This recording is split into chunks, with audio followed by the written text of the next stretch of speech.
Crossovers today come in all shapes and sizes. On one hand, we have gentle giants like the Honda Pilot and the Nissan Pathfinder. And on the other hand, we have little jelly beans like these, the Honda HRV and the Nissan Qashqai. Qashqai. It's a name that does not trip off the tongue. Not really. However, it is one of the more popular selling crossovers out there. This is the top selling crossover in Canada. Subcompact crossover. Of the subcompact size, yes. But this has only been out for 6 months or so, and it's made a big splash on the market. Let's go for a drive and figure out which one's the better buy. Fair enough. So what do we got here? We have the 2017 Nissan Qashqai SV all-wheel drive with premium package.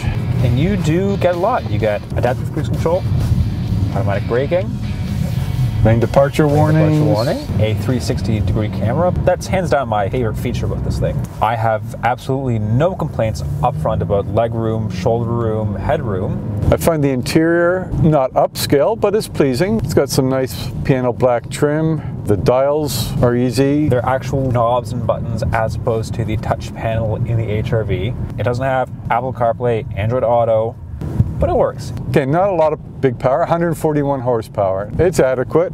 And it's comfortable too. It soaks up bumps very well. It's quiet. There's not a lot of road noise, even though it does have 19-inch wheels. The cargo space is pretty impressive, actually. It's not the same as the HRV, but that's fairly extraordinary. It's a nice, overall, unassuming daily transportation that just happens to be all-wheel drive. And on that note, let's hop into the HRV and see how it stacks up. Let's do it. Here we are in the 2018 Honda HRV.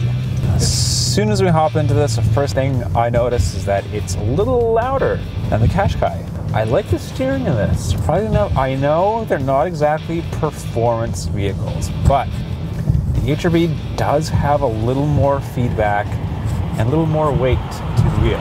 Qashqai does have a better cabin, I find. There's a bit more hard touch plastic in the HRV, and it's a little dreary.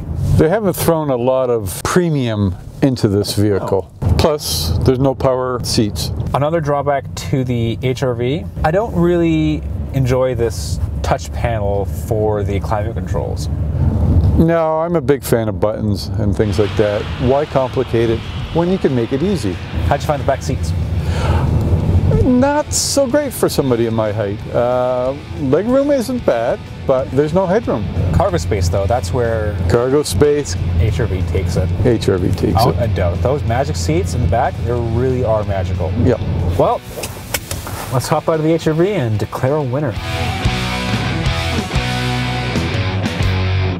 This is a segment that does not generate huge excitement, but it's an important segment. So among the two, which is going to turn our crank more? That is like asking if I prefer spinach or kale. They don't generate big excitement, but we have to pick a winner. We do. And I think overall, dollar for dollar, feature for feature, the Qashqai is the better small crossover for the Canadian market. It is surprising as to what 32,000 bucks gets you in the Qashqai. You get LED headlights, you get all the active safety features you could possibly want. You have adaptive cruise control, you have blind spot monitoring, you have a 360-degree camera. That is pretty much unheard of in the class. It's roomier, both front and back. But where I will give it to the HRV is cargo space. Absolutely. It's a lot more flexible. You have a low floor and you have the magic seat. They're just so ingenious. They definitely do live up to the name. Fair enough. That being said, Qashqai takes it for me. Qashqai takes it for me. For Driving.ca, I'm Brian Harper. And for Driving.ca, I'm Nick Tragianis.